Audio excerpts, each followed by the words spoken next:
ប្រកាយទេសនាលោកចាស់កំណើតហើយប៉ុន្តែយើងមិនទាន់បានស្គាល់លោកទេនេះនៅហើយថាស្រីគ្រប់លក្ខហ្នឹងបាទស្រីគ្រប់លក្ខហ្នឹងសំថ្ងៃនេះនៅក្នុងទំនាយកើតហើយ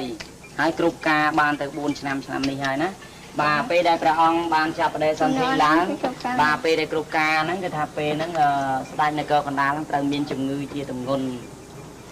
ហើយយល់នៅប៉ុណ្ណឹងឃើញស្ដេចនគរកណ្ដាលហ្នឹងឈឺតែរត់ទៅចិនបាទឃើញទេនេះមើលរូបចម្លាក់